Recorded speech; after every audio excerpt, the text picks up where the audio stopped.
Okay, we're live. Yay. Yay. We made it on. Okay, so here we are. We're back for another episode of Self-Care is My Job. I'm super excited. I get to connect with the most beautiful souls. I can't believe I even manifested this into my life. I get to have these beautiful conversations. So this is Krista. Hi, Krista. How are you? Krista Buccari, right? Am I pronouncing your name right? Yeah. Okay. Perfect. Thank you for joining. How you doing tonight? Oh, so great. I'm really excited to connect with you. I've been looking forward to this for a really long time. So thank you for sharing your platform with me and having the conversation. Yes, I can't wait. Yes. Well, I've also been following you for a while. So you do so many things. I'm just going to say, okay, welcome Krista, who's a licensed massage therapist. Yay. But you that doesn't even begin to scratch the surface of all of the things that you do. Cause I have been like I said, I've been watching your content. Not only, I think what actually first, was my first intro into what you do was the Gua Sha and correct me if I'm saying anything wrong, you should correct me 100%. No, you're doing great. Okay.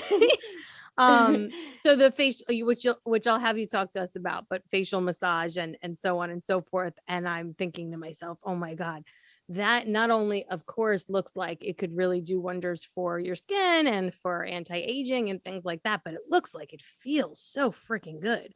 And my friend had gotten me a tool at one point, which I had no idea how to use. I watched a few of your videos and I'm like, it does feel so good.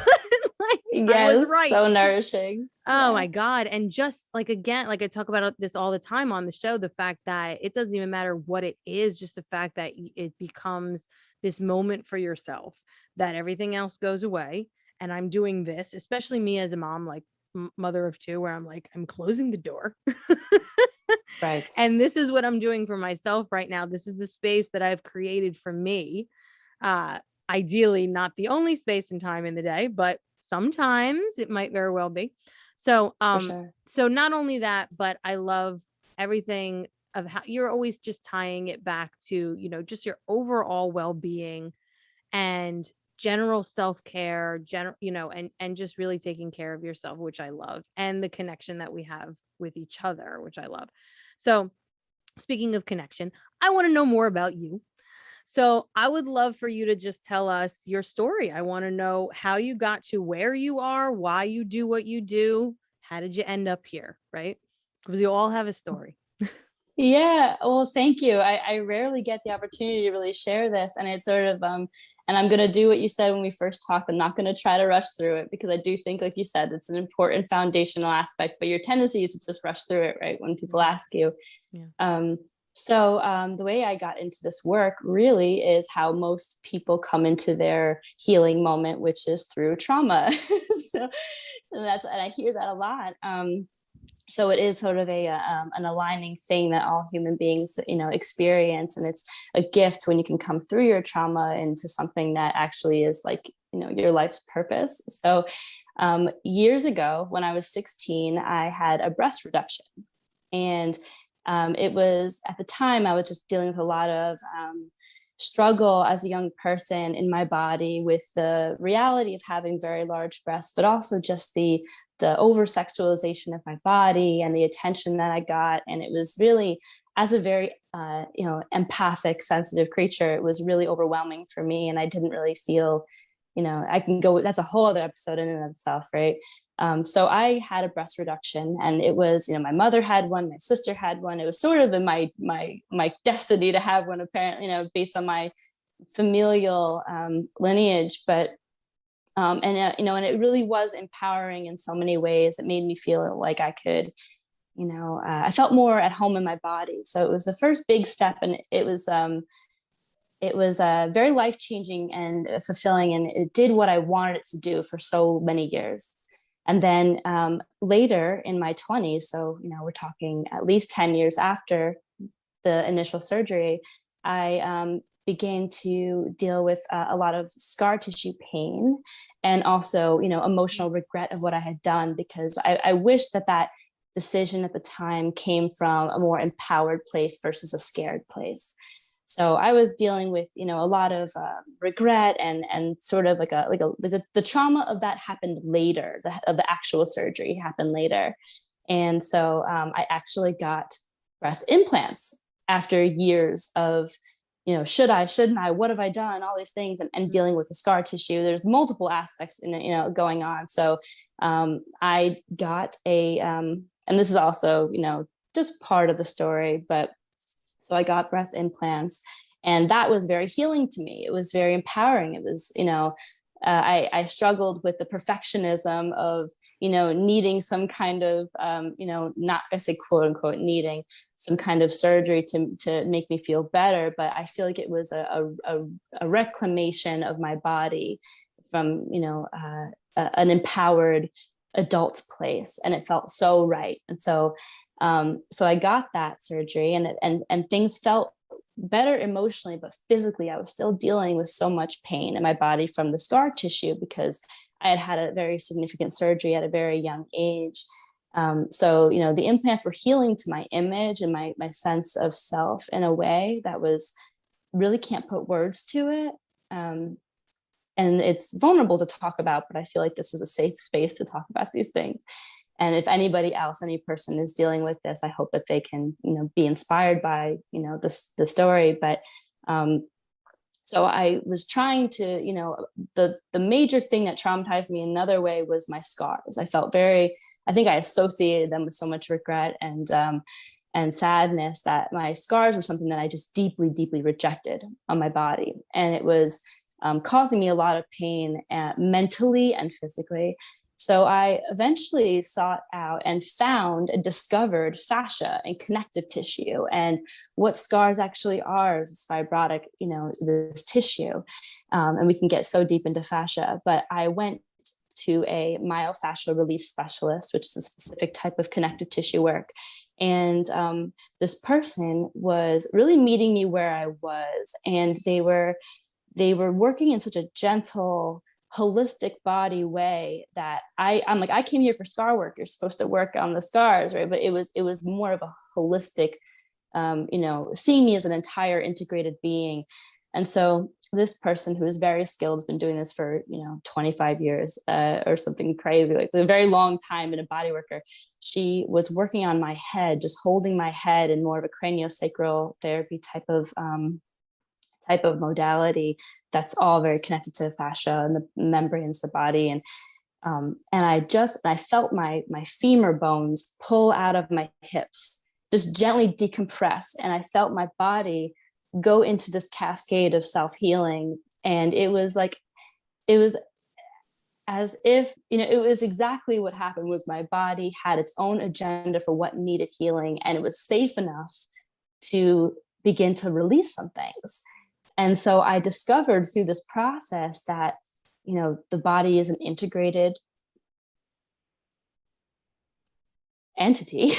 It's an integrated system, and that the face and the head is the doorway into the nervous system, and the microcosm of the macrocosm of your body and your system. So I had such an incredible experience with someone's hands on my head that I was like, oh my God, this is all there is. Like, to me, this is all there is. And so if I had not had the multiple breast surgeries and the scars and the trauma with the scars, and had not received this type of body work, I never would have experienced, the magic that lies with this super emotional and intelligent matrix of connective tissue in your body, which encases all of your cells. And it is your mind-body connection. It has just as many nerves as it's the skin, or just about as many nerves as the skin. So it's very, it's really quite incredible. It's remarkable. I'm sort of at a loss for words. It's something that you can't even always describe when you experience it. It's a place of full safety. So, I spent years not talking about how the breast surgeries brought me to this point, just because, there was a little bit of shame involved in it, or not shame, but more, discomfort with the topic. But the more I started talking about it and being more vulnerable about it, the more people I learned had experienced their own version of this, or specifically even close to my story. So anyway, now I am getting on a little bit of a tangent. I promised you I wouldn't say that. But I know. But through that work, I realized how receptive and changeable and responsive the body is. So when you start to apply, incorporate different bits of information through your intention, when you're working with somebody and working with yourself, your body and your tissue responds. It's intelligent. So I never would have known how changeable, a wrinkle, for instance, is actually, it's a fascial concern. It's a memory in the fascia that is sort of bound up and just needs to be hydrated and gently manipulated in a way that's, allows it to smooth and open and re-educate. So it's really like your body is constantly adapting. You lay collagen down every 20 minutes in a static position. So by the time you and I are done with this conversation, we're going to get up and we're going to need to move around so we don't feel stiff, right?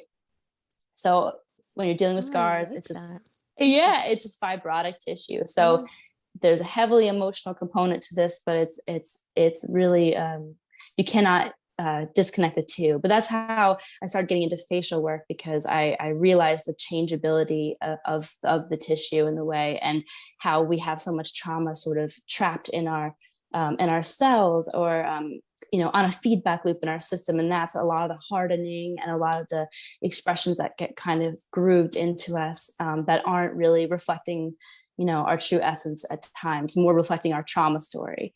So, and I didn't come right into this work. I sort of had to integrate all I had learned for a couple of years. And then my dad got very sick. And so I left my job that I was very comfortable with, and I did really love it, but it was in the corporate world, and I just knew it wasn't like, my destiny. And so I finally took the leap and went to massage school and did the whole, changed paths. So that's sort of the long and short of it. But I also, like you, had the yoga background. And so the body work was always kind of like, the fascination with the human body and anatomy has always been in the background for me. Yeah, 100%. That's such a, thank you so much for sharing that. Thank you for listening to all of it.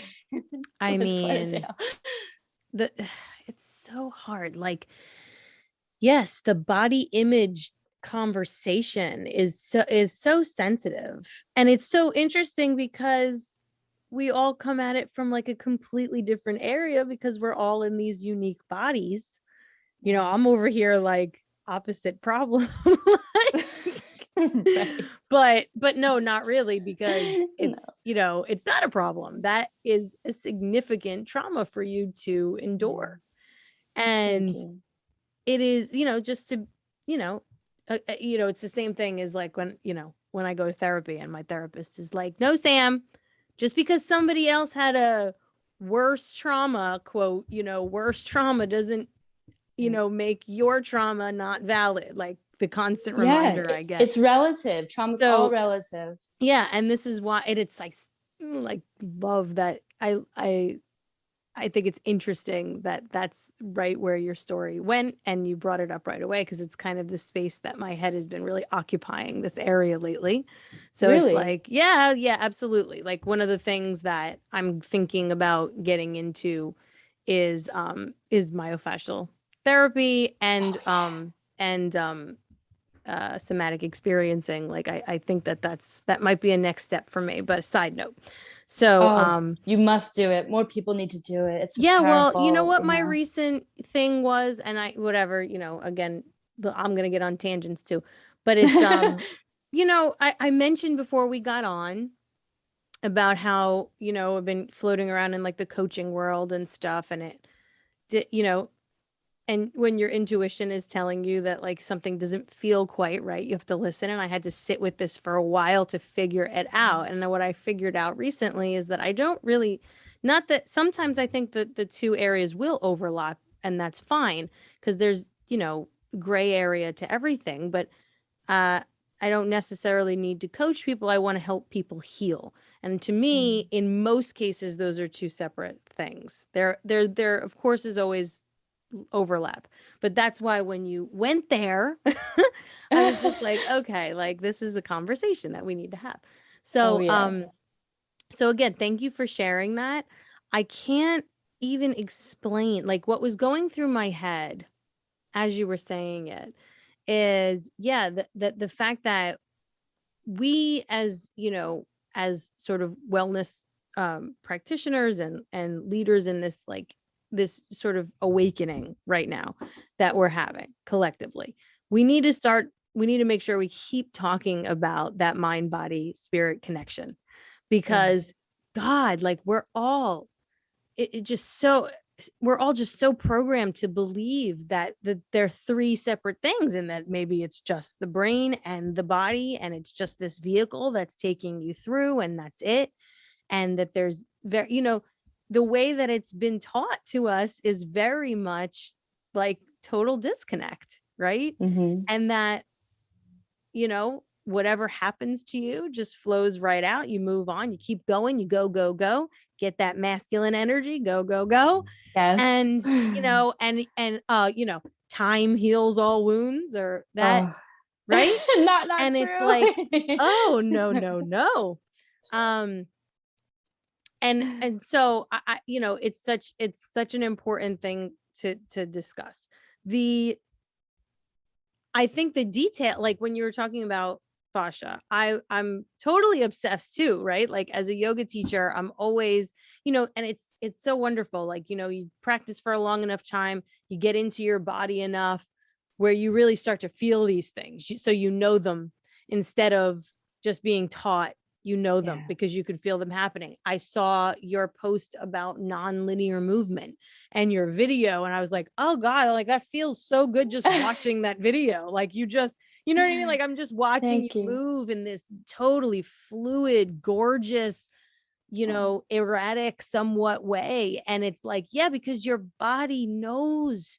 So if your body knows, even if somebody's listening to this and not a yogi, not, maybe some movement, as far as exercise and stuff like that, but maybe you don't stretch too much. But if you stretch, just take stretching, right? Any kind of stretching that you do, if you stay there long enough and you're present with it long enough, everybody will absolutely have experienced that moment where your body tells you either pull back or go further or open up or whatever, gives you some kind of message, and how good it feels when you listen, when you just listen.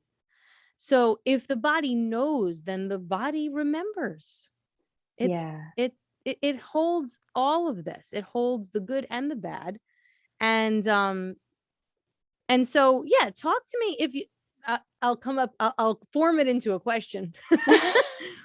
Talk to me, because I'm, as far as knowledge, I'm very, top level with this stuff, just scratching the surface. So talk to me a little bit more about how that happens, like how the fascia will hold that information, will hold this trauma, and will message, or will advise when either triggered or when it's like it needs something, Yeah. Oh, I'm so glad you got into this. And thank you for formulating it as a question. We were talking about my generator nature. I really appreciate that. Like, let me come back. Yeah, no, it's great. So I feel like we need to talk about like what fascia is. And I don't know if you've gotten into that on your show, or if your listeners know we about have, it, but we definitely need, we need a refresher. Okay. So fascia, it's your connective tissue. It is the glorious connective tissue web that is throughout your body. It encases every cell, it holds you together, and it keeps you apart. It gives your body structure. It's like your scaffolding. So you cannot interact with any place in the body without connecting to the fascia. And it's, even your blood is considered tissue. It's connective tissue. It's everything. Your bone is a different type of fascia. So it really is, it encompasses your shape. It makes you who you are in many ways. And it also communicates, the communication system. And there's a lot that we don't know about fascia that is just, being discovered now.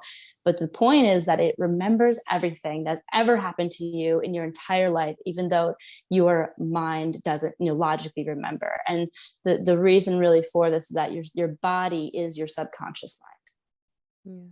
So that's why it's such an emotional thing. And now the mechanism of how it remembers and how it triggers things, honestly, I don't know if we will ever know that, because it's one of those mysteries that well, at least to me, I don't know if anyone can actually put a definitive, like, how does fascia remember everything? in the way it's impacted, but I do believe that cells have resonance, and that, any insult, injury, or trauma gets sort of, coded into that cell in a way, and it remembers, unless it's rebooted in a way. And you can do that with sound therapy. I do sound therapy in my practice, or even just intentional clearing. So there's a few different ways, but I find that movement is really the language of the fascia, and it's gentle movement. It's light touch. If you're, going to get a deep tissue massage, a lot of times, I'm not saying I have anything against deep work, but it doesn't address this light, subtle body, the fluid body. It's not the same type of addressing this system. So in terms of releasing it and how your body tells you when it wants to release something, sometimes, ever lay in bed and you're drifting off to sleep and you feel your body twitch? It's a neurological thing, but it's a little bit of unwinding. Your body is releasing the day and putting you back into place. Ever go to sleep and your body's sore and you wake up feeling refreshed? It's because you have an intelligent system that's working to keep you in harmony. So the fascia will release trauma when it feels safe, and it's time to do so. So that's when I experience like my big release too. But you can do unwinding on yourself, and just a non-linear movement again. Like, we spend so much time just walking back and forth and going up and down stairs and sitting at computers. We really don't get the chance to move in all planes of movement, and that's a way to also support your fascia in moving in an ideal human way, is to move in all planes of movement.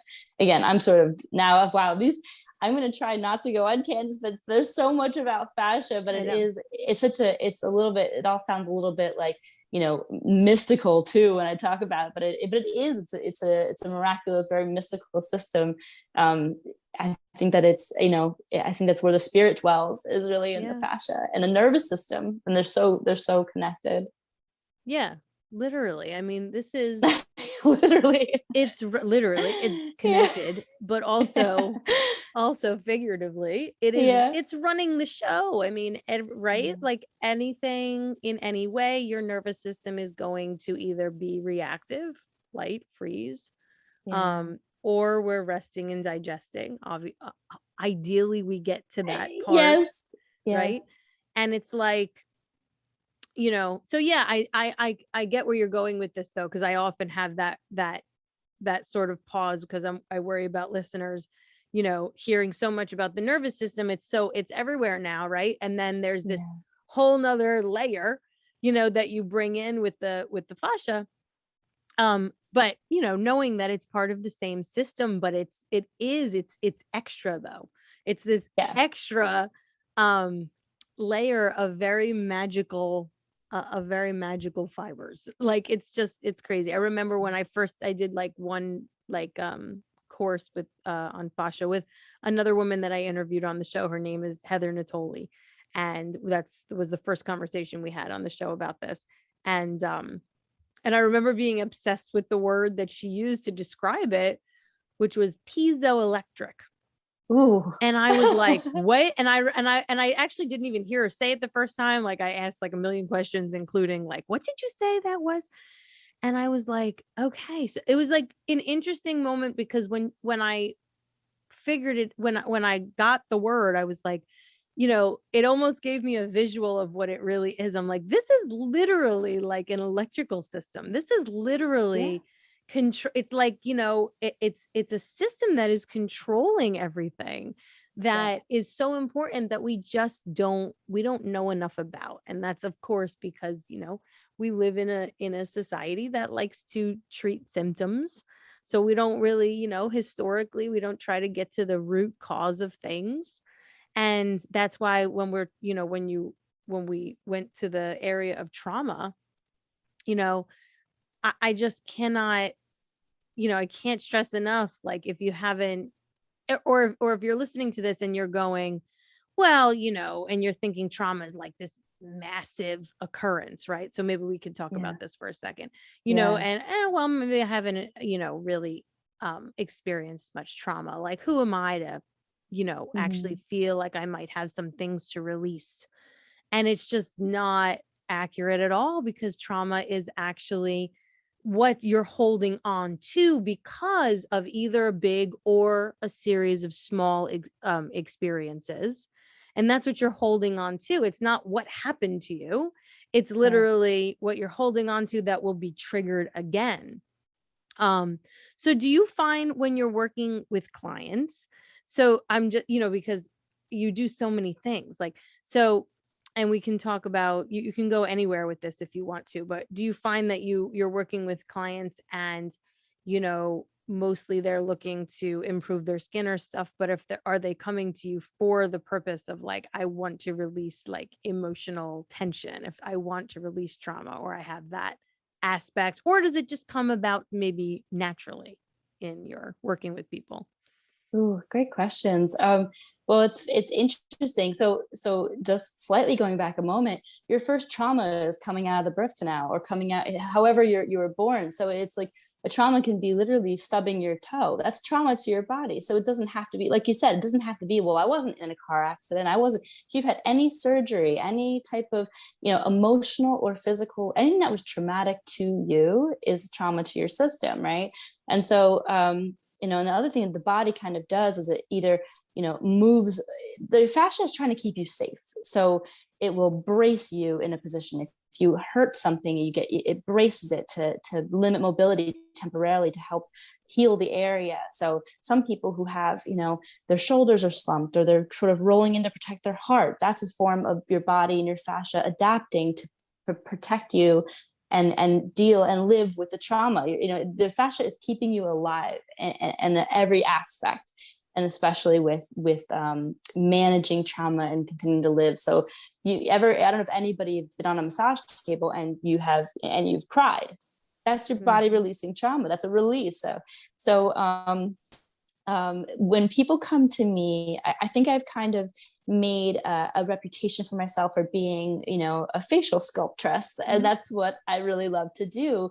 And it sounds more invasive than it is, right? Because I am doing a manipulative process. I hate saying manipulative, but, a manual therapy process to help the body return to an ideal facial posture and shape.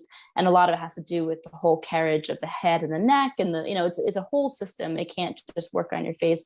I feel like nowadays most people come to me because they have cosmetic concerns, and then eventually they stop looking in the mirror.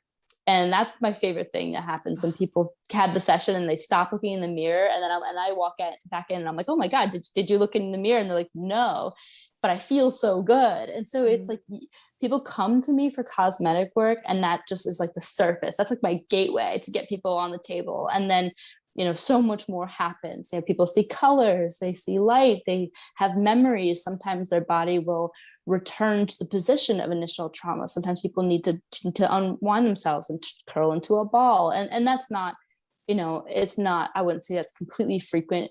That's more frequent for when I was doing a lot of craniosacral therapy. I like to incorporate that into my practice, but it's not the centerpiece any longer. My work is really a combination of cranial work, which is very quick synopsis is to all of the bones in your cranium have a rhythm, and they move in relation to each other, and sometimes they don't move because of insult, injury, trauma in any of these ways. So it's just facilitating a bit more movement, or to help restore balance to your body by means of the cranial bones, and working with the fluid dynamics, and working with the spinal cord and the sacrum, and a lot of it is energetic and intentional, and with a bit of manual influence. So yeah, I would say people come to me mainly for cosmetic work, but they get so much more so much more out of it, and that's why I love it so much. Yeah, that makes sense to me. That's what I was thinking the answer would be, right? Because well, it's the same thing. I mean, I remember one of probably around the time where I had decided like that at some point I would completely go and become a yoga teacher and go through the training, is when I was crying in Shavasana after Oh. a hot yoga, like a hot vinyasa class. Mhm. And it was just, actually, that happened to me twice, Oh probably more yeah. than that. But no, actually, the first time that happened to me was after a restorative class. And I was laying in Shavasana, which for listeners who haven't experienced a yoga class before, first of all, let's go. And second of all, so in Shavasana is your final resting pose. So you're just laying on your back. But in this case, I was in like sort of a butterfly, reclined with the Oh soles of yeah. my feet together and my inner thighs moving away from each other. So um, that's that's a release for your sacrum, for your hip joints, Yes. or Yes. for the connective tissue in your hips, where we carry tons of stress just in general. Mhm. So now in retrospect, I can say that and understand why there were tears just streaming down my face, but it was not, um, it wasn't like a convulsive, like very emotional release. It was like tears, like involuntary tears Yeah. that I was like, what's happening? Like, this is It's craziness right beautiful. now. And So I'm trying to beautiful. figure out, I remember trying to figure out what I was actually thinking about, that Mhm. was causing them. And I wasn't like, I think I forced it. I was like, oh, it's about this. But now again, in retrospect, it wasn't, it was like this completely necessary release that had to happen. And it was like, of course, epiphany. I'm like, oh God, this shit works, whatever the hell we're doing, Oh this yeah. is this is happening. And then again, yeah, I think another time, and after a hot class, I was just, I think it was a little bit more intense. In fact, I think I had to walk out. Oh yeah, yeah. I remember when I was doing my yoga teacher training years ago, the hip opener class, like everybody was in tears. Yeah. Everybody. And there's something about the hips with women. And I mean it's not only women, but there's just like, think about it. Like we the way we carry life and Yeah. even just the just even if you haven't had children, I have not had children, my hips have tons of stored emotion, and there's a lot of bearing down, clutching, pelvic floor. There's just I Yeah. share an office with a pelvic floor rehabilitation specialist. So it's like there's a lot going on in the hips. Totally. There's so much, Yeah. and that's the thing. Like, I mean, even when I think exactly, um, you, we lose touch with like our intuition that would naturally tell us, yeah, of course there would be a lot going on in this area. Like we said, even if we do focus on women for the Yeah. for argument's sake, it's like you said, everything that goes on in that general area over the course of, say, our 28-day hormone cycle, Yeah. and it's like, so the phases of that will affect also our digestive and everything else going on in that area. So like there's so much trauma, there's trauma that goes on in that Mhm. area repetitively. We need to release it. And it's not Yeah. just based on those two things, but all I'm saying is that if we get out of our head and all of the information that you read or you're told or whatever it is, not that it's not accurate, it's just that if you just get into your body and think about it and listen, you would know that the areas that need released, and that would probably be, even in a stretch, like I was saying, like, you feel that intense release, or like, your body's asking you to go further or whatever it is, or it's too much and right away, like, holy shit, there's a lot of tension there. But Yeah. we lose touch with our body. And it's, so I mean, and on this podcast, I talk a ton about yoga, but a lot of the self-care general that I end up talking about is very much spiritual self-care, because it's very much about, as we were saying, just sort of releasing layers and trying to come back to yourself and trying to um, you know, find those ways in which you might be triggered to even to carve out time for yourself, especially when I go into my whole mom conversation, right? Yeah. But that being said, the physical, I think when I started this discussion, here's my actual point. When I started this larger discussion, I remember being like, I do not want this to be all about the physical self-care, right? But like, again, like I love how it's all coming back into play, because here's the gray area between the mind, the body, and the spirit, is when we actually get into our body, we can start to listen, and at the same, to all of these messages, as I'm saying, and at the same time, you're rebuilding your intuition, because your body knows, like you said, it is your subconscious body, your subtle Yeah. body is your subconscious body. Yes. Oh, like you're speaking right to me. And you're right. For me, especially, and sounds like you and I are so similar, not just because we're Virgos, but also A little because, bit. yeah, but just because, so like when you say like the physical and the spiritual practice, right? Sometimes people can't sit in a meditation because they have PTSD, or because it's, Yeah. getting in.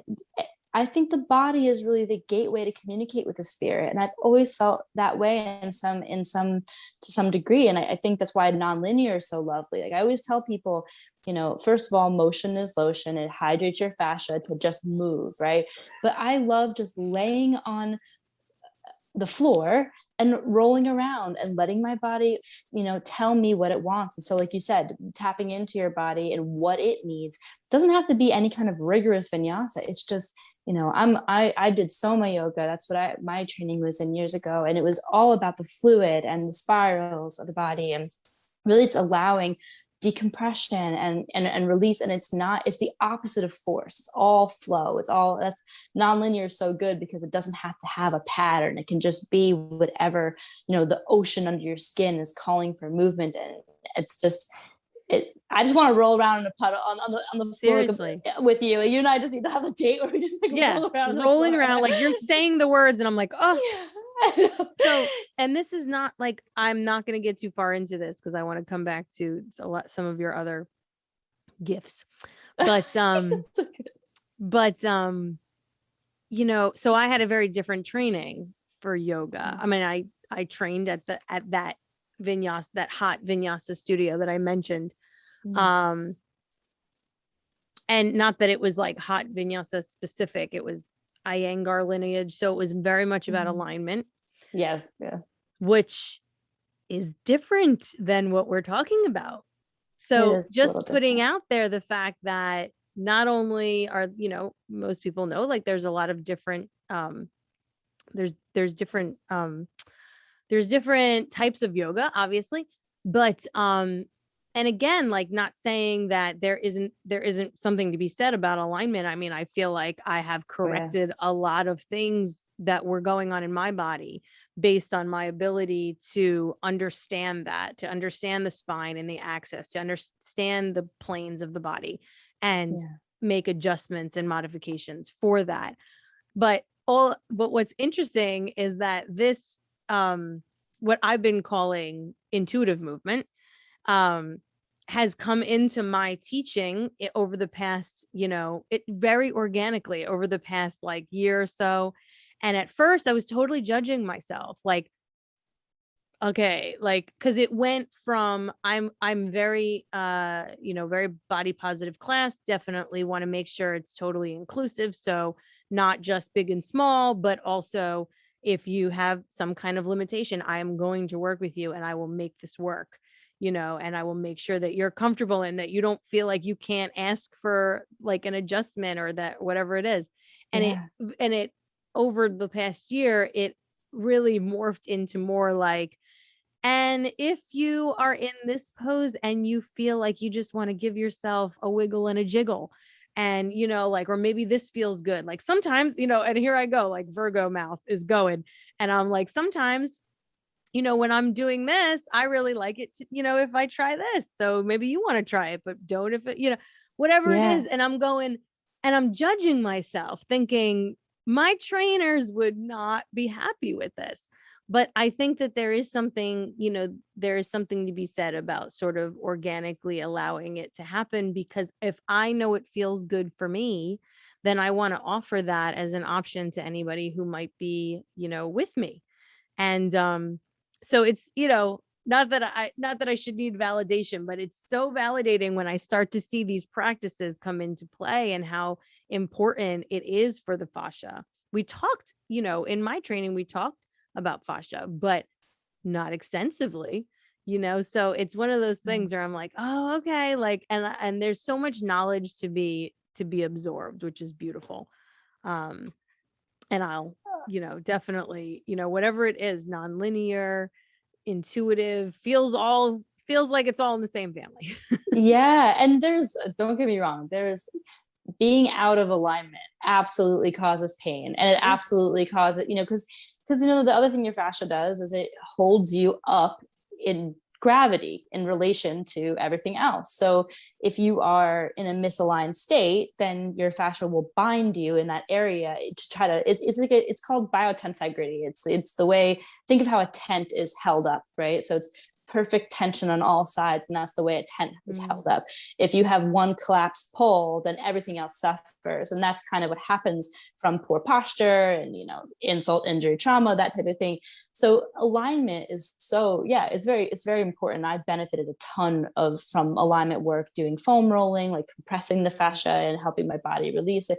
But it's like, I think that, and alignment is very, very yang, it's very structured, and we do need that. It's balance, right? So it's like, there's nothing wrong with knowing proper alignment. That'll always, posture is everything in terms of how your body feels and how you carry yourself through life, and the way everything functions smoothly. So there's nothing wrong with prioritizing alignment, but I think that we spend so much of our time and so much of our life in that like yang force energy, that going into the more nonlinear, purely receptive, purely intuitive, very deeply yin, very feminine movement, like that's rebalancing, and then working out, any of the tension and the kinks that have pulled us into improper alignment. So it's like, it's not about one or the other being better, but it's about being able to do both and allowing yourself. So I love that you are formally trained in more Iyengar way, which is very, very classic alignment, and have that knowledge of how to stack the joints properly and all of that,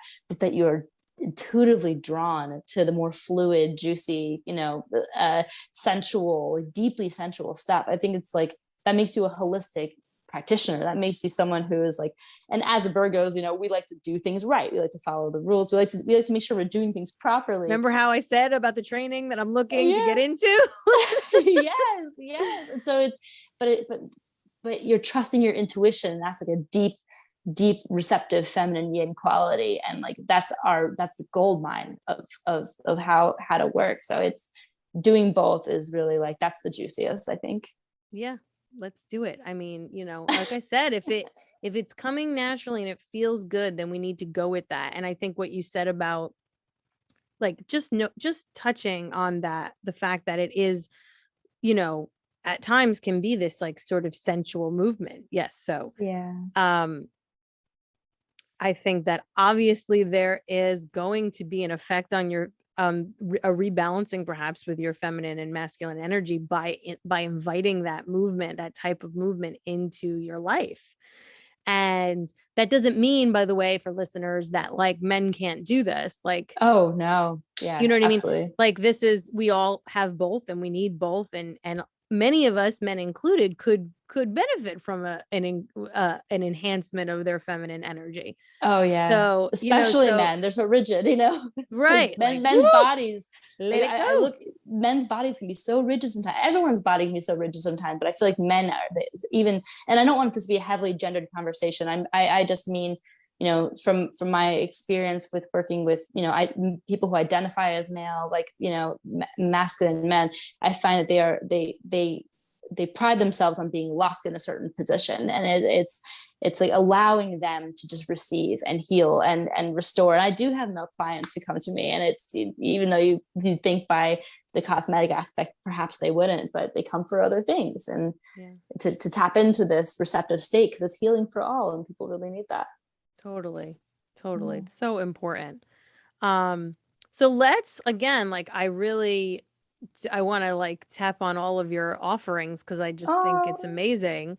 Thank you. So, and I also I'm thinking that listeners have probably heard maybe of Gua Sha, and may or may not, like, at first I have to admit, for me, once I started like seeing the videos and stuff, and just like all of the instruction, like all the directions, like at first I was a little overwhelmed, like, like I can't, like I'm not going to remember all of that, whatever. But then of course, you know, that's my Virgo nature. Like I'm already Yeah. judging myself for like Yeah. potentially screwing it up. Right. Um and instead of just being like, well, like I said before, this feels really friggin' good, so I'm going to do it like this. But yeah, Yeah. just talk to us a little bit about how, you know, I mean, obviously it's a lot of the same concept, right? Of that fascia in the face and how we're holding on to so much. Like I mean, I'm a person that has like so much expression in my Mhm. face.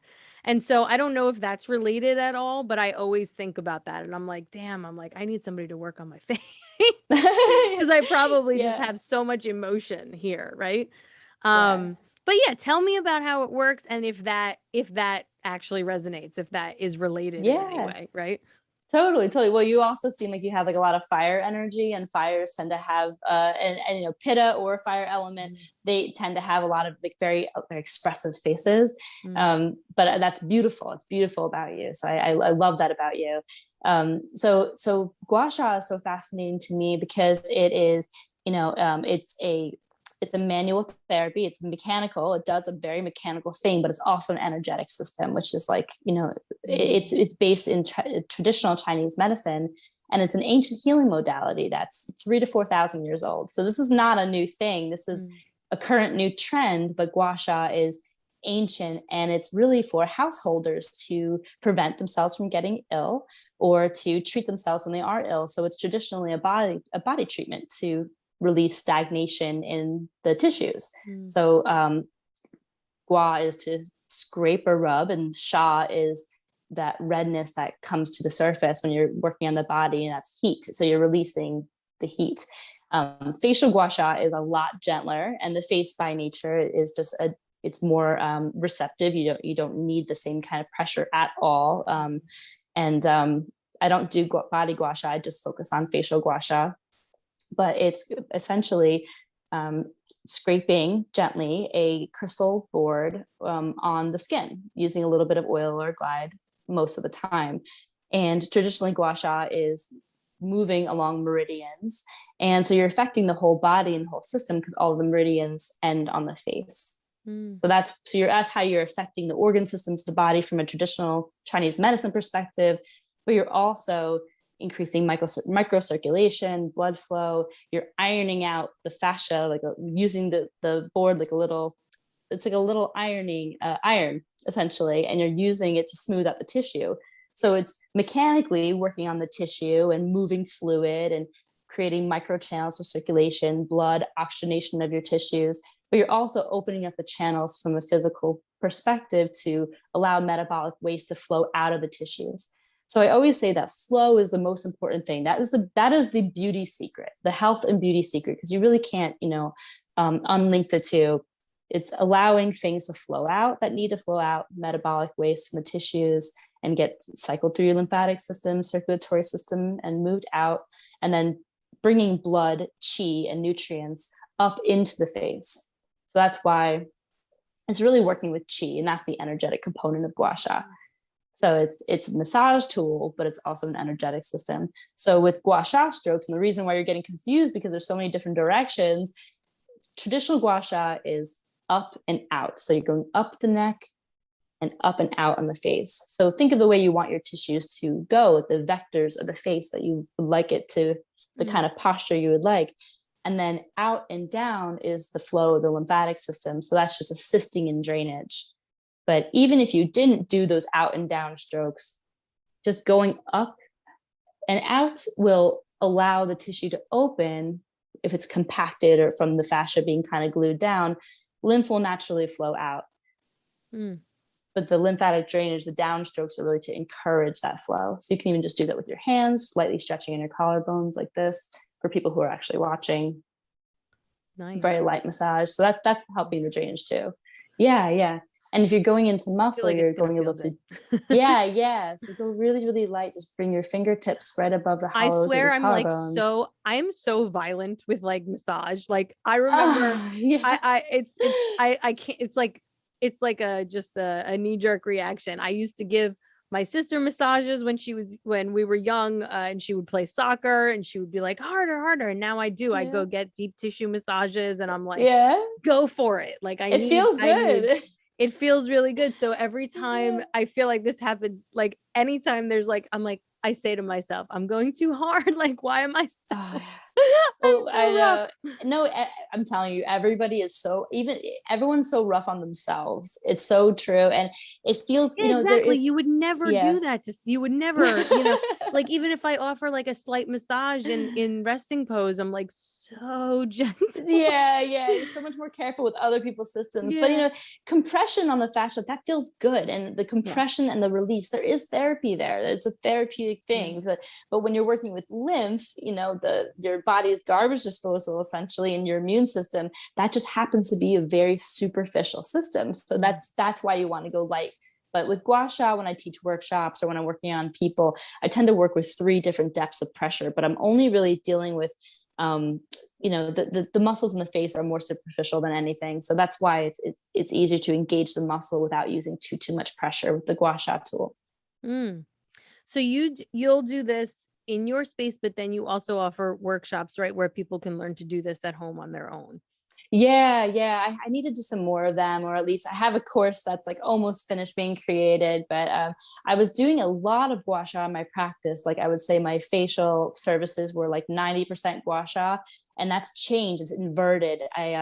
Because I just found that using the Gua Sha, I really like the technique I do a lot of connective tissue massage now, more so. So most of the work is me sculpting with my hands. And then I use the Gua Sha board as sort of like smoothing out the icing. At the very end. Yeah. Oh God, I wish you were closer. Where do you live? Where are you? I'm all the way up in North Jersey. In Bergen County. So you should come and see me. It's not impossible. It's not like you're not on the other side of the world. Like we're still both in Jersey. Oh, exactly. Well, I would love to see you. That'd be such a treat. Oh my God. One day I'm gonna make this happen. Me. Yeah, no, for me as well, definitely. So and so you mentioned about the lymphatic drainage, which again, you can, if you want to give a slight overview of what that means, but also just touching on like the importance of detox, the importance of releasing, of shedding. I think it's another thing that people are waking up to, right? Whether it is something along these lines or whether we're talking about proper gut function, things like that. Finally, we're getting to realize just how much we're holding on to, but like in so many systems. And it's so funny. It's probably like, I'm so careful to use the terms detox just because I feel like it triggers diet mentality and everyone gets freaked out. I know. Yeah, I know. So that's why I'm so anti, I'm very like body positive and just feel like any kind of diet mentality. But there is, your body is detoxifying all of the time. That's part of, your life functions, and your lymphatic system is essentially like, this is not a sexy way to explain it, but it's like your sewer system in a way. It carries all of the waste out of your body. It's really important. It creates white blood cells. So it's essentially your immune system. So if you think about it, think about a fish tank, and the fish tank has clean water in it and fish, and they're thriving, right? That's a healthy lymphatic system. The lymph, the interstitial fluid, we'll call it, is the water, and the cells are your fish, or the fish are your cells. So if the pump in that fish tank, doesn't work any longer, or gets blocked from the flow of, fascia being condensed and blocked and creating dams and adhesions in the tissue, then there becomes a backup of stagnation. And so what happens in the tissues is that it gets murky, and the cells can no longer exchange nutrients properly. And so it accelerates your aging. So you'll see dullness of complexion. You'll see it creates like edema, like a puffiness, and that creates weight on the tissue and creates more of, more sagging and more just sort of a deflation.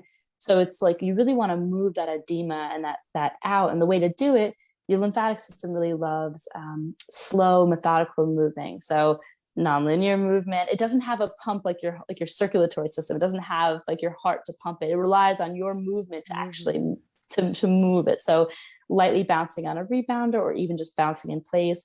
Walking, deep breathing is a great way to move lymph. Really light, superficial touch. So dry brushing, and that's why the light touch for the lymph is like the key. And so a huge amount, most of the lymphatic drainage happens above the neck for your whole body. That's why forward head posture and neck posture is such an important thing to think about when you're, working on a computer and on your phone, because our heads tend to get locked forward, and that compresses our major lymphatic off ramps. So that's a lot of what I do, is just opening things up for people, just to allow their bodies to function more optimally in general. So it's beauty, but it's also a holistic health practice. A holistic approach to it, which I love. And like you were saying, the fact that, again, we don't even want to say the word diet or say the word detox because it triggers. And yes, we need to be aware of this, because the industry and diet culture has really, grabbed onto a lot of these terms. So now it's totally triggering, but then also, it's beautiful. Like what you're doing is from the inside out approach, which is so important to understand that we can come at any, at any situation from that perspective, and actually, release what it is that is causing pain or causing discomfort or causing dis-ease, and actually have better results than just like masking something. Totally. I have, like as far as skincare goes, God, like I mean, full disclosure, like at one point I was totally a Mary Kay rep. Not Nice. knocking it, like, like I still use the makeup remover, or the eye makeup remover, because it works really well. But like, as far as like, I've just come so far, like I think just minimizing and minimizing and minimizing and simplifying my skincare, and to the point where I don't, I'll wash my face at night, which I did want to ask you about this. And I'll use, what do they call it? Like micellar Mylacar water or whatever. Oh yeah. There's a lot of I'm saying it controversy wrong. on that. But like if as needed, like just a quick cleanse, but I won't like, like I wash my face a lot less. And it's just, it was this awareness that slowly came over me over the years, that was just like, the more stuff I add to this situation, the more angry it's gonna be. Like this is, it's like I think it is a body awareness. It's the same reason that, getting more inside your body and listening to what it's telling you would, for me at least, eventually I stopped eating a lot of things, and I stopped drinking like as much wine, and things like that, because you can't, unless you slow down and listen, so it was things, that was just another thing, another routine that I shed over time. But I know that I've heard you talk about, minimal cleansing and like not using soap and stuff like that. So if you have anything to add. Yeah. Well, so I always try to tell people, like I've had my own, like, kind of journey with skin, and I do work with the skin because of the nature of what I do. I absolutely am a skin therapist, but I'm not an esthetician. I'm a massage therapist. So, my approach to beauty is more osteopathic, like the positioning of the bones and the muscle and the tissue and the structure. I'm working with fluid, I'm working with blood. It's more like not, underneath the surface. So it's more for me about like neck alignment and trauma release and all of that. And, working on the zygomatic bones and just working in that way. But I am subsequently affecting the skin because I also am using Gua Sha, and that is improving complexion, improving skin texture. But when it comes to products, I really use like very inert things. I don't use any products in my practice. So, and I've had my own acne struggles, like especially right now. And I think my body is just like expressing something right now. So I feel like I can't speak too much to it. However, just my knowledge of the skin because of my work, I can say that most people have a compromised skin barrier. And the more products that you incorporate, it's like the more, it's like almost like you have, it's like having a leaky gut on your face. So anything you're using on your face is getting into a layer that it doesn't belong, causing an inflammatory response. So most people are just doing too much. Like, when you meet people who have been like, very minimal product people their whole lives, usually they have a more intact barrier, and their skin isn't as, they don't have, rosacea in their late 30s, or by the time you hit 30, most people have compromised barriers because of all the products and the inundation. So there's a lot of holistic estheticians that I can recommend that you talk to who can really go into this, like, the over exfoliation. Like, one thing you hear all the time is, people, increase cell turnover, Everyone wants to increase cell turnover.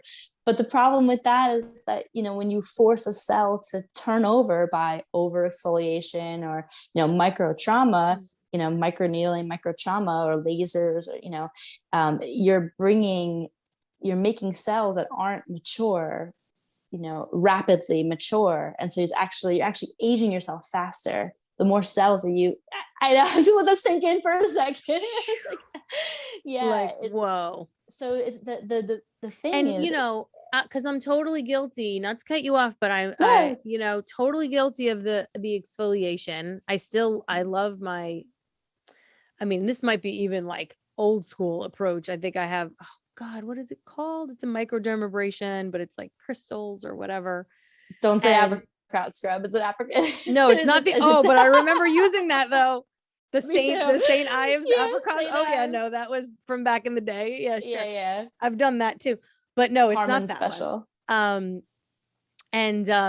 But I was totally, I feel like I, learned somewhere along the way that dead skin that you're trying to buff away is going to settle into your lines, and it's going to make the lines turn into wrinkles, or deeper wrinkles or whatever it is. So I guess that's bullshit. Well, yeah, so what you're seeing is that, you're seeing a fresh baby skin layer that looks really beautiful, but it's not ready for the world yet. And so you're forcing that to mature. So you're drying your skin out, you're dealing, it's like the best thing you can do for your cells and for your beauty and your radiant aging is to keep the cells you have healthy. And that's by flow, the ability to respirate, the ability to obtain nutrients, the ability to let go of waste. Like, your cells are like, think of it as like a little ecosystem, each one of them. So it's not about sloughing off, dead skin cells that, that shouldn't, quote unquote, shouldn't be there to reveal the skin of your dreams. It's letting them be intact. They're actually, and then having that layer be protective.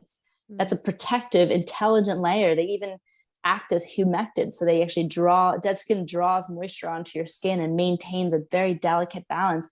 Like, your skin is so intelligent. Your body is so intelligent. It doesn't need a ton of help. It really doesn't need so much. It's just movement is what it creates. So massage, touch, your head posture, moving the rest of your body, deep breaths, have an orgasm, take a nap, hug someone you love. That's going to do so much more for your glow than, than scrubbing. Yes. Yeah. It's so important to note these things. Oh my God. Like, there's a reason. There's also a reason, talking about have an orgasm, cry, things like that. I was just talking about this the other day. These things all feel good. None of the things that we're listing right now that you're offering us, right? Yeah. Ideally, barring any injury or anything like that, on a normal basis, all of these things feel good. There's a reason for that. It's because those are the things that we're supposed to be prioritizing. Not, for sure. So, mentioning that I've never experienced, micro needling or whatever, things like that, it makes sense. Like, it's a trauma. Like, that's not comfortable. I mean, like I said, I haven't experienced it, but I'm just, bringing it back to a point I was making a couple of weeks ago. The fact that, if it feels good, it was specifically about crying, the fact that you have that, like, pseudo orgasmic kind of feeling. If you really let it go, it feels really good. Oh, it's so therapeutic. Right. So it's like, we just run away from that. In many cases we're taught, that that's weakness, and that it's, we don't know that you don't spend too much time doing that. Again, No. time heals all wounds, all that stuff. Yeah. But we have to take it into account that there's a reason why when you hear a song, for example, that just guts you, quote, gets you, it's triggering something that needs to release. So let it go. I swear Yes. I'm making a playlist right now to post in my group. Oh my God, I want so that access. everybody could have like a legit, like major cry session and then report It's back. the best. Yes, it's the best. And and it's like we run away from emotions that feel too hard to feel. Yeah. But it's like if you really set your watch to them, they only last like 10 to 15 minutes. Yeah. Like give yourself the space to really feel them. And back to microneedling, there are practitioners who are so skilled and know exactly how to do, and there's a time for any type of practice. That people who have very deep acne scarring, I think that could be beneficial potentially. I don't know enough about it. It's not, I have heard you can't treat trauma with trauma. It's like that's the healed body, but creating a therapeutic reaction. I use LED lights in my practice because that's a way to stimulate the ATP in cells to create a healing response without causing a traumatic experience. So there are ways to, it's like ultimately what you and I are talking about are like how to support yourself completely. And there's I don't believe in no pain, no gain. Like that is like, or beauty is pain. Like that's like that saying needs to be completely abolished from our language. It's like beauty is meant to be supportive and healing and meant to have community and being seen, really, really seeing a person. And that's, my goal is not to change people's faces. My goal is to help them change their relationship to it, and then help them strip away and facilitate the shedding of the layers that are not them, that they've accumulated, the hardening, the armor that we wear. That's really where I'm trying to work. Yes. So beautiful. I was going to ask you for final words, but I think you just nailed it. So yes, I think so. I think you're good. Yeah. But I will ask, and we've talked about so many different forms of self-care, and I love it because, the show, it's called Self-Care is My Job. Self-care is your job. And, but it's also all of our jobs is the point. Like nobody is going to do it for us. So for you personally, Krista, aside from the ways in which we discussed, like what is your go-to, whether it's a daily practice or whether it's just right now, because obviously, it's going to change season to season, of course, but what is the go-to or some practice of self-care that's important to you? I have so many, or a and few. I know, and I try not to get too attached to any of my particular self-care practices, but I think the main foundation that I just kind of can't live without right now, and it's not even a facial practice, my foam rolling practice and my self body work, because nothing else happens if I don't have that. Like if I'm not feeling, if my body feels tight and locked up, none of the other things that I want to do, facial or otherwise, or showing up for my clients, can happen. So I feel like taking time on my yoga mat, honestly, is the thing that I have to do. That's really it. And I have so many things I want to tell people, make sure that they massage their face, touch their face intentionally. That's a really important aspect too. Spend time with your body, sensing your body, laying down and before you go to sleep and just feeling the currents of movement within your system, just really tapping into yourself and giving yourself what you need. So I have so many self-care practices. It's really hard, but I think the really just going back to the full body integration, even when I'm getting hyper focused on something, I tend to be a perfectionist as well. And so I really struggle with, I struggle like I don't want to say everybody does, but it is a practice of acceptance as we change and as our body adapts to aging and life. I feel like holding yourself in a compassionate way and stepping away from the mirror and letting your eyes sort of soften and seeing yourself in the whole picture versus zeroing in on and getting very analytical about parts and pieces. When you step away from the mirror and you stop being hypercritical and you get into your body, I find the compulsion to hyperfixate on a flaw really softens. So that's why I think the body practice, is never going to minimize an importance for me. I like to say I'm a facial therapist, but the body is just your own body connection I think is a very important thing. And I know it can be scary for people. So going into it lightly and gently that's what I would say is so important. Yeah, I agree. I mean, yes. And the fact lightly and gently, I think is important to note 100% because, it's not like the first time that you lay in bed at night, say, for example, and you put your hand on your heart and your hand on your belly and you just feel yourself breathe and you feel your heartbeat.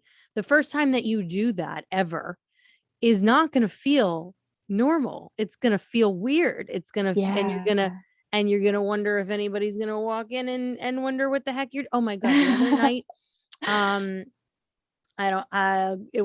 it was a trauma summit I was listening to, and there was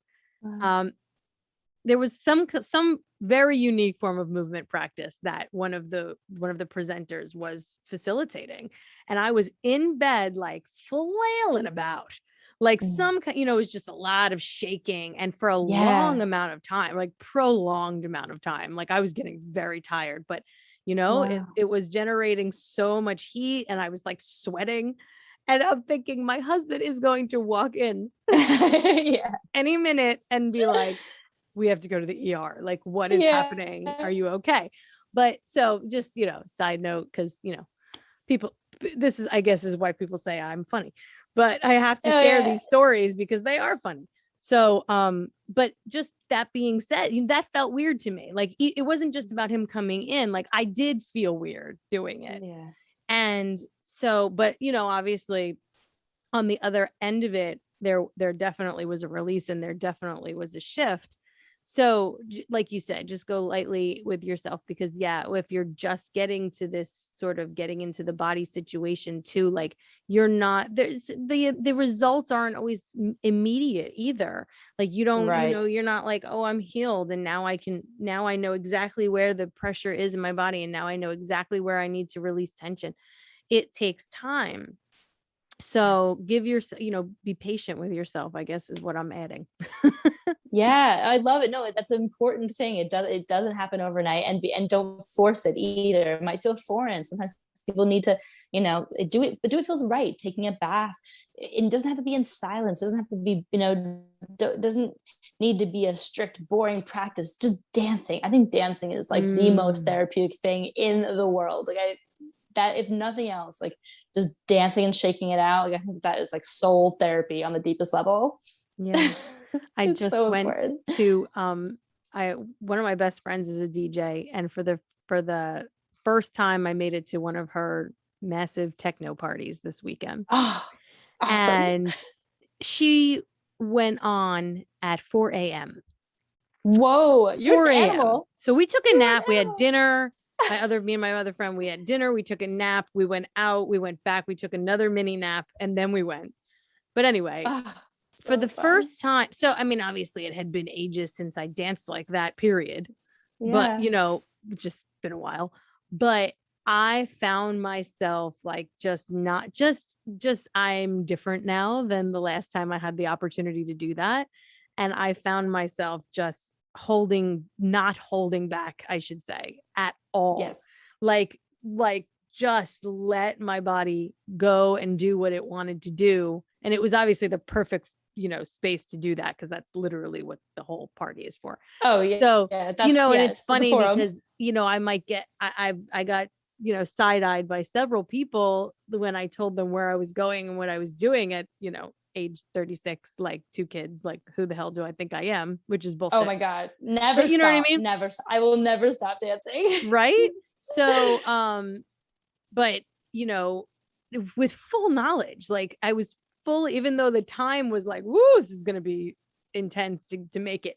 But, with full knowledge that was the purpose of my trip, was to like, just move and let it all out. And I just never, it always, again, it feels good when you are dancing. It doesn't matter if you look ridiculous and you're not a good dancer, it still feels good in your body. If you could eliminate whatever fear of judgment might be coming up, which is natural, but if you could just like physically just throw it aside, everything else would feel so good. So like, that's the type of shit we're supposed to be doing. Yes, it's such a tribal thing too. I feel like it's like the deepest primal expression is like yelling, crying, dancing. Like and that's community too. That's how you connect with people. I also was up till like 3 a.m. this weekend just dancing with friends, and nothing was happening.